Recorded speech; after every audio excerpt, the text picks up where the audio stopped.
Salut, bienvenue pour un nouvel update graphique, update dans lequel on va parler de un ou deux livres que j'ai lus en février, mais de beaucoup de graphiques que j'ai lus début mars. On attaque mars comme je vous l'ai dit, enfin, alléluia.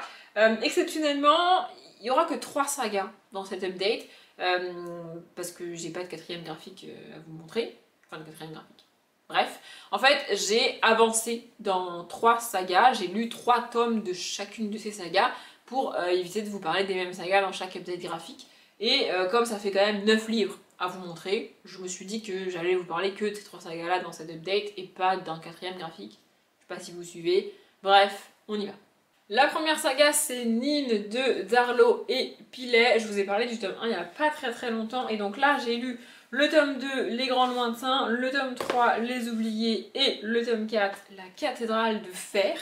Et j'adore cette saga. Je vais vous montrer une des planches et je vais poser deux des BD parce que c'est quand même assez lourd. Donc ce sont que des graphiques que j'ai empruntés à la bibliothèque. Hein. Voilà, je vous montre. Voilà. J'adore les dessins, vraiment, je trouve ça très cool. Et en fait, c'est assez bizarre parce que j'aurais préféré que l'histoire reste dans notre monde à nous, sans magie, sans fantastique. Or, elle part en mode fantastique, un peu fantasy même.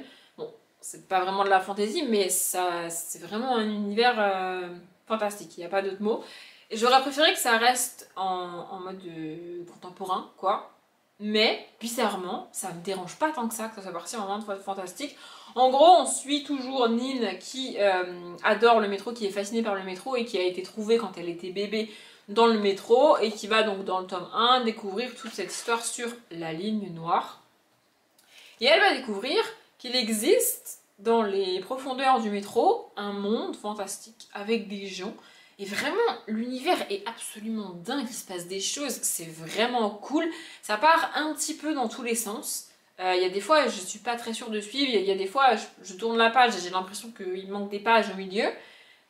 Ce sont toutes des choses que normalement ça me dérange dans mes lectures, mais là, je sais pas pourquoi, bah je l'accepte. Genre ça va, c'est ok, tu vois. Vraiment, j'adore cet univers, on en apprend de plus en plus sur les mystères du métro, le monde fantastique, comment il a été créé, qui c'est qui a été envoyé là-bas. Et puis tout ça est un petit peu raccroché à des événements réels. Je sais pas, mais en tout cas à des événements soit qui sont réellement passés dans notre réalité à nous, j'ai pas vérifié, soit des événements qui se sont passés dans la réalité de Nine en fait. Dans la réalité contemporaine. Je sais pas si vous voyez ce que je veux dire. Et du coup, cette espèce de parallèle entre le monde fantastique et la vie à Paris, parce que ça se passe à Paris, de Nine avec ses oncles et tout, je sais pas, ça donne une espèce d'équilibre et ça passe. Vraiment, c'est vraiment cool, j'ai adoré. C'est pour ça que j'ai lu 3 tomes en pas hyper longtemps. Il y a des espèces de créatures comme ça.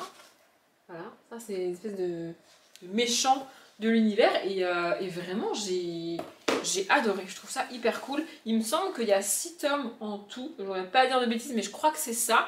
Et bah là en fait je tourne cette update aujourd'hui pour pouvoir aller à la bibliothèque, rendre les graphiques et prendre la suite. Vraiment, potentiellement dans le prochain update graphique je vous parlerai de la fin de cette saga si jamais j'arrive à les trouver à la bibliothèque.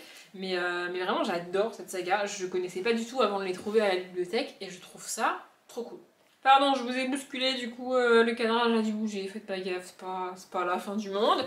La deuxième saga que j'ai commencé et bien avancé, c'est Violette autour du monde de Badis et Turconi. Donc le tome 1, Ma tête dans les nuages, le tome 2, La symphonie du nouveau monde et le tome 3, En route pour l'Himalaya. Et je vais vous parler d'abord des tomes 1 et 2 et ensuite du tome 3 parce que les 2 premiers tomes sont construits de la même manière, le tome 3 est un petit peu différent. En gros, dans cette saga, on suit donc Violette, qui est ici, et qui fait partie d'un cirque, donc d'un cirque itinérant.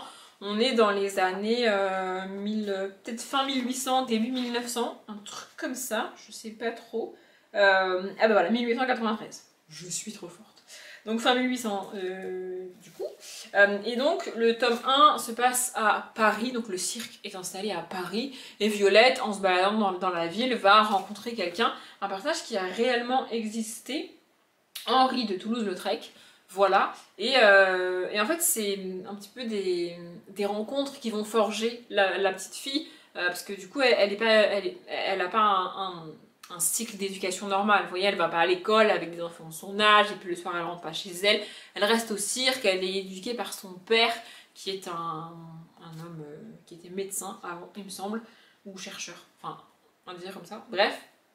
Donc le fait, en fait son éducation, c'est à la fois par les gens du cirque et à la fois par toutes les rencontres qu'elle fait dans chaque ville dans laquelle le cirque va, et je trouve ça assez cool. Et dans le tome 2, du coup, ils sont aux États-Unis, il me semble.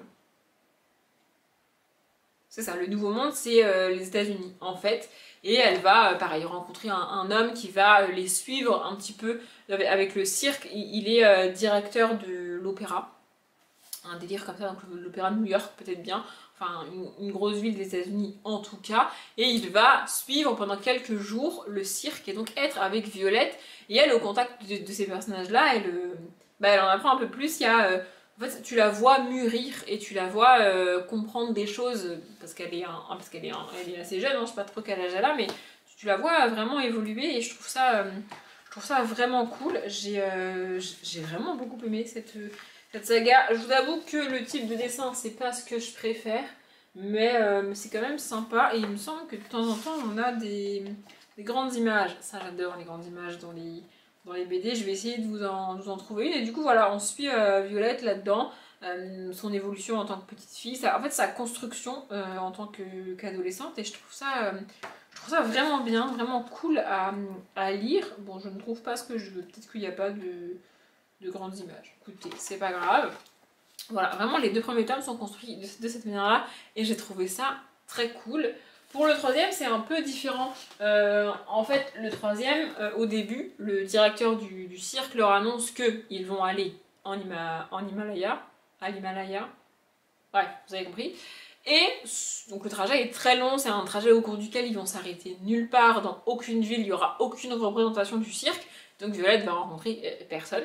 Et du coup, ils vont profiter de ce trajet-là et du temps qu'ils ont ensemble pour partager leur histoire. En fait, il y a la famille qui a créé le cirque, donc le directeur qui est l'oncle de Violette, la mère de Violette, et puis des membres qui sont là vraiment depuis la création du cirque. Et ensuite, il y a plusieurs personnes, des personnages qui ont intégré le cirque au fur et à mesure. Dans les villes où ils allaient, ils ont trouvé le cirque et ils ont décidé de repartir avec eux et de rester dans le cirque, de créer un numéro et d'intégrer le cirque, vous voyez. Et du coup, ces personnes-là vont raconter comment elles ont intégré le cirque, et j'ai trouvé ça très cool. On est quand même au tome 3 et du coup, on suit ces personnages depuis 2 tomes. C'était cool d'apprendre ça. On apprend comment le père de Violette, par exemple, a intégré le cirque, comment il est tombé amoureux de sa mère, comment ils se sont mis ensemble, comment ça se passe et tout. Et vraiment, j'ai trouvé ça trop cool. C'est un peu la jeunesse des parents de Violette et d'autres personnages. Et c'est un tome avec un message fort, un message assez triste. L'événement qui se passe dans ce tome-là est quand même très triste, c'est très douloureux. Et c'est bien fait. J'ai trouvé ça bien traité parce que c'est pas un sujet facile, je trouve. Et enfin, je trouve. C'est surtout un sujet qui me touche personnellement. Et du coup, j'ai trouvé ça que c'était. J'ai trouvé ça que c'était. Ouais, apprends à parler français. J'ai trouvé que c'était bien fait, vraiment, et que c'était cool à lire. J'aime beaucoup cette saga. Pareil, je vais regarder s'il y a la suite. Je sais pas combien il y a de tomes dans cette saga, par contre. Il faudrait que je regarde, mais j'ai passé un super moment avec chacun des 3 tomes. Et enfin, la dernière saga, c'est Aliénor Mandragore, que j'ai pris totalement par hasard à la bibliothèque, mais genre vraiment, je me suis dit, ah vas-y, pourquoi pas. Et j'adore, vraiment, je trouve ça hyper cool. Donc pareil, j'ai lu 3 tomes, le tome 1, Merlin est mort, vive Merlin, le tome 2, Trompe la mort, et le tome 3, Les portes d'Avalon. Je vais poser les tomes 2 et 3 parce que c'est quand même un peu lourd, et je vais vous montrer une planche. En gros, dans cette saga, on suit donc Aliénor Mandragore, c'est son nom, qui est la fille de Merlin.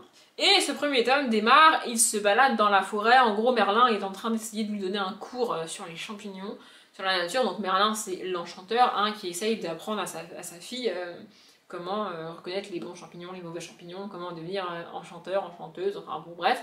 Sauf que elle, ça fait des années qu'il lui rabâche la même chose dans ses cours, et au bout d'un moment ça la gonfle, enfin elle en a marre de l'écouter, tu vois.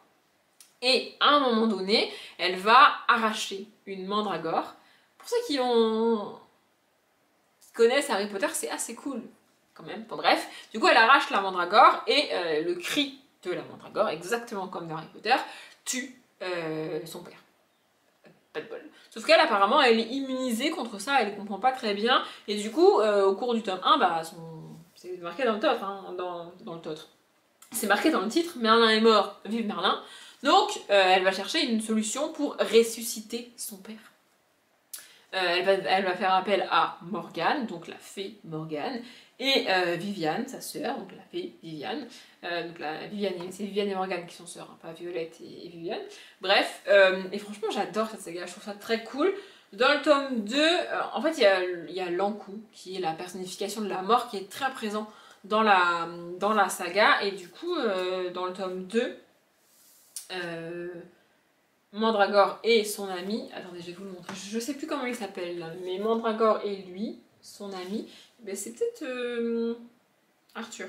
Il me semble que c'est Arthur. Enfin bref, ils vont dans le royaume des morts pour essayer de comprendre comment ça se passe là-bas. Est-ce que Merlin est là-bas? Est-ce qu'il y a un souci? Est-ce qu'il y a un truc? Et dans le tome 3, on en apprend un peu plus sur le passé de Merlin, qu'est-ce qu'il a fait, et surtout pourquoi Merlin et Morgane se disputent tout le temps et se chamaillent et se détestent l'un l'autre. Vraiment j'adore, en fait j'adore le personnage de Mandragore, je trouve ça trop cool. On est de nouveau sur des BD hyper colorées, je trouve ça génial. Je ne l'ai pas précisé, mais toutes les BD que je vous ai montrées là, elles sont hyper colorées. Il va falloir que je me débrouille pour les acheter et les avoir dans ma bibliothèque parce que je trouve ça trop cool. Bref, franchement, j'ai adoré. Je vous ai pas dit, c'est de Séverine Gauthier et Thomas Laboureau et je trouve ça vraiment génial. J'ai vraiment adoré. Pour le coup, là, il faut absolument que je trouve la suite. Vraiment, les 3 sagas que je vous ai montrées là, quand j'irai à la bibliothèque pour les ramener, je vais essayer de chercher la suite. Mais celle-ci, c'est celle de laquelle je veux le plus avoir la suite. Vraiment, je serais dégoûtée si je trouve pas le tome 4 à la bibliothèque parce que j'ai trop envie de continuer, je trouve ça trop cool quoi. J'ai l'impression que l'update a été un peu fouillé et que je me suis un peu éparpillée dans tous les sens. Mais bon, j'espère que ça vous a quand même plu. Je m'arrête là. Comme d'habitude, je vous souhaite une bonne journée, un bon après-midi, un bon appétit ou une bonne nuit. Et je vous dis à bientôt.